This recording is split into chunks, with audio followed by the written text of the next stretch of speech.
California کے اس nursing school کا پرچہ بہت دلچسپ تھا۔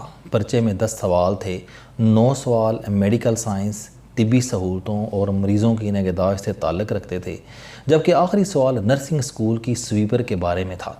ایگزامینر نے زیر تربیت فیمیل اور میل نرسوں سے پوچھا تھا کہ آپ اسکول کے کوریڈور صاف کرنے والی سویپر کا نام لکھیں۔ طالب علم یہ سوال پڑھ کر حیران رہ گئے۔ یہ میڈیکل کا پرچہ تھا اور میڈیکل کے پرچے میں اس قسم کا سوال بے تکا اور غیر ضروری دکھائی دیتا تھا۔ کمرہ امتحان میں ایک طالب علم نے ہاتھ اٹھایا۔ ایگزامینر نے اس کی طرف دیکھا اور مسکرا کر پوچھا یس۔ طالب علم نے پوچھا کہ کیا آخری سوال کے نمبر دوسرے سوالوں کے برابر ہیں؟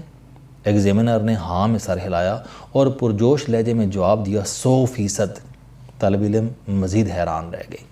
یہ نوجوان جوں 10ویں سوال کی طرف بڑھ رہے تھے، انہیں اسی قدر بے چینی محسوس ہو رہی تھی۔ یہ 4 سال سے اس سکول میں پڑھ رہے تھے۔ ان 4 برسوں میں ہر طالب علم نے اس سویپر کو دن میں اوسطاً 4-5 مرتبہ دیکھا تھا، لیکن کسی نے اس کا نام جاننے کی کوشش نہیں کی۔ یہ لوگ صبح سکول آتے تھے تو خاتون سویپر وائپر سے کوریڈور صاف کر رہی ہوتی تھی۔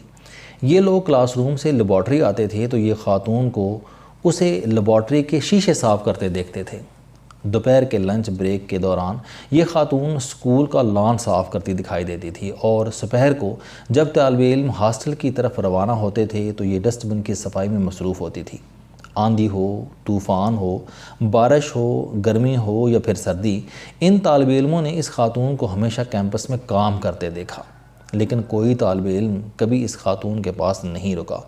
کسی نے اس سے ہاتھ نہیں ملایا اور کسی نے اس کا نام جاننے کا تکلف نہیں کیا۔ یہ رویہ صرف اس خاتون سویپر تک محدود نہیں، ہم سب لوگ اسی مائنڈ سیٹ کے مالک ہیں۔ ہم کبھی اپنے سے کم تر سٹیٹس کے لوگوں کا نام اور حال معلوم کرنے کی کوشش نہیں کرتے۔ ہمیں اپنے افسروں اور مالکان کے آنے سے پہلے ان کے نام، ان کے والدین کے نام، ان کے بچوں کے نام، حتیٰ کہ ان کے عزیزوں، رشتہ داروں اور دوستوں تک کے نام معلوم ہوتے ہیں۔ لیکن جب ہماری توجہ ماتحتوں کی طرف شفٹ ہوتی ہے تو ہم ان کے درجوں اور سٹیٹس کے مطابق ان کے ناموں سے لا تعلق ہوتے چلے جاتے ہیں۔ ڈائریکٹر کے لیے ڈپٹی اور اسسٹنٹ ڈائریکٹر محض اسسٹنٹ ڈائریکٹر اور ڈپٹی ڈائریکٹر ہوتا ہے۔ ان افسروں کے لیے سیکشن افسر، اسسٹنٹ اور اسٹینوگرافر ناقابل توجہ ہو جاتے ہیں اور یہ ان کا نام معلوم کرنا یا ان کا نام یاد رکھنا مناسب نہیں سمجھتے۔ پیچھے رہ جاتے ہیں کلرک، چپڑاسی، چوکیدار اور سویپر۔ تو یہ لوگ ایسی مخلوق ہیں جن کے ناک، کان، آنکھیں، بازو اور ٹانگیں تو انسانوں جیسی ہوتی ہیں، لیکن یہ انسان نہیں ہوتے۔ چنانچہ جس طرح ہماری نظر میں تمام بطخیں محض بطخیں، تمام مرغیاں صرف مرغیاں اور تمام بلیاں صرف بلیاں ہوتی ہیں، بالکل اسی طرح ہم لوگ تمام سویپرز کو سویپرز، تمام چوکیداروں کو چوکیدار، تمام چپڑاسیوں کو چپڑاسی سمجھتے ہیں، اور ہمارا دماغ یہ سمجھنے کے لیے تیار ہی نہیں ہوتا کہ ان بیچاروں کا بھی کوئی نام ہو سکتا ہے۔ شاید یہی وجہ ہے کہ ہم لوگ کبھی ان کا نام جاننے یا ان کا نام یاد رکھنے کی کوشش نہیں کرتے۔ ہم اپنی یادداشت کو صرف بالائی طبقوں پر استعمال کرتے ہیں۔ ان طالب علموں کے ساتھ بھی یہی ہوا۔ یہ سویپر کو روز دیکھتے تھے، لیکن ان میں سے کسی نے ان کا نام پوچھنے کی زحمت گوارا نہیں کی، یہاں تک کہ امتحان کا دن آ گیا۔ امتحان کے وقت بھی وہ خاتون سویپر معمول کے مطابق عمارت کے شیشے صاف کر رہی تھی، لیکن اس دن طالب علم پرچے سے نظریں اٹھا کر اس کی طرف دیکھ رہے تھے، اور اس دن ان نوجوانوں کو پہلی بار معلوم ہوا کہ خاتون سویپر کے بال مہندی رنگ کے ہیں۔ وہ ذرا سی فربی مائل ہے اور اس کی ایک آنکھ دوسری آنکھ سے چھوٹی ہے۔ پوری کلاس میں سے صرف فلپ کو اس کا نام معلوم تھا۔ فلپ نے سویپر کا نام لکھا اور پرچہ ممتحن کو دے کر باہر آ گیا۔ اس نے سویپر سے ہاتھ ملایا، جھک کر اس کا شکریہ ادا کیا اور عمارت سے نکل گیا۔ خاتون سویپر بڑی دیر تک اپنا ہاتھ دیکھتی رہی، کیونکہ کالج کی ہسٹری میں پہلی بار کسی طالب علم نے اس کے ساتھ ہاتھ ملایا تھا۔ میں نے یہ کہانی کل عرفان جاوید کو سنائی تو اس نے جواب میں مجھے روسی کہانی سنا دی۔ ماسکو شہر میں ایک کوچوان رہتا تھا۔ یہ کوچوان شہر کے ایک چوک سے پروفیسروں، اعلیٰ سرکاری افسروں اور ڈاکٹروں کو اٹھاتا تھا اور دوسرے لوگ چوک میں پہنچا دیتا تھا۔ وہ 10, 15, 20 برسوں سے یہ کام کر رہا تھا۔ ایک دن وہ کام پر نہ آیا، اس کی سواریوں نے دوسرا تانگا لے لیا۔ وہ 10 دن غائب رہا، سواریاں دوسرا تانگا لیتی رہیں۔ 10 دن بعد وہ واپس آیا تو اس کا خیال تھا کہ اس کی سواریوں سے پوچھیں گی کہ پیٹر تم 10 دن تک کہاں غائب رہے؟ لیکن سواریوں کے لیے وہ محض ایک کوچوان تھا۔ وہ آ گیا تو ٹھیک ہے، نہیں آیا تو دوسرا کوچوان لے لیا، بات ختم۔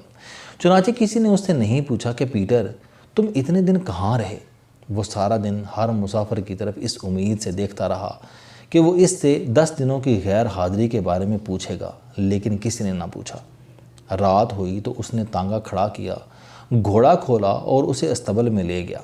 اس نے گھوڑے کی کاٹھی اتاری، اس کی کمر پر ہاتھ پھیرا اور اس سے مخاطب ہوا کہ میرے دوست، مجھے یقین ہے کہ تم مجھ سے پوچھنا چاہتے ہو کہ میں 10 دن کام پر کیوں نہیں آیا۔ میرے بھائی، میرا اکلوتا بیٹا فوت ہو گیا تھا۔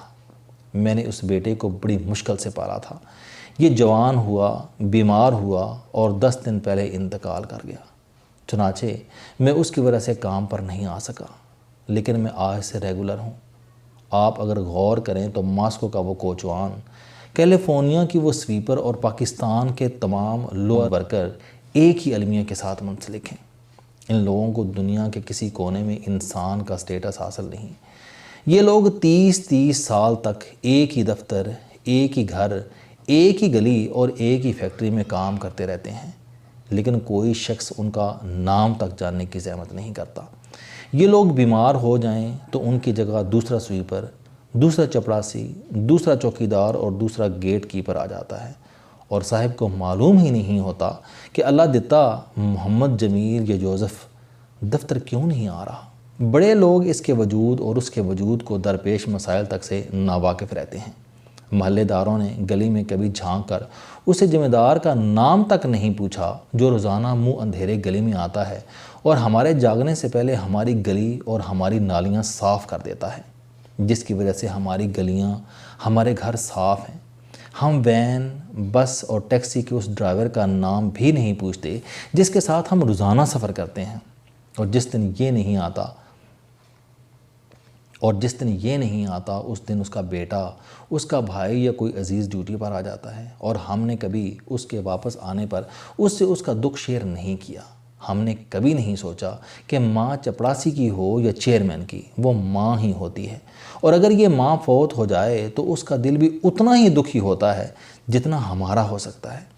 ہمیں بس ایک مالی، ایک خانسامہ، ایک چوکیدار اور ایک چپڑاسی چاہیے ہوتا ہے، وہ محمد بشیر ہو، اللہ دتا ہو یا پھر جوزف ہو۔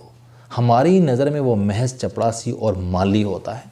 ہم نے کبھی نہیں سوچا کہ اس مالی، اس چوکیدار کے سینے میں بھی دل ہے، اور یہ بھی انسان ہونے کے ناطے اتنا ہی دکھی اور اتنی ہی خوشی محسوس کرتا ہے جتنے ہم لوگ کرتے ہیں۔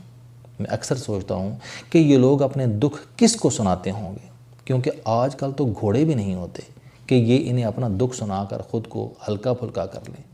کاش ہم لوگ آج سے ان لوگوں کے نام جاننا شروع کر دیں جن سے کسی نے کبھی نام تک نہیں پوچھا، جنہیں کبھی کسی نے انسان نہیں سمجھا۔ السلام علیکم دوستو، علم دوستی چینل بنانے کا مقصد موٹیویشنل اور زندگی بدل دینے والی کہانیاں آپ تک پہنچانا ہے۔ مجھے خوشی ہے کہ آپ احباب کو یہ ویڈیوز بہت پسند آ رہی ہیں۔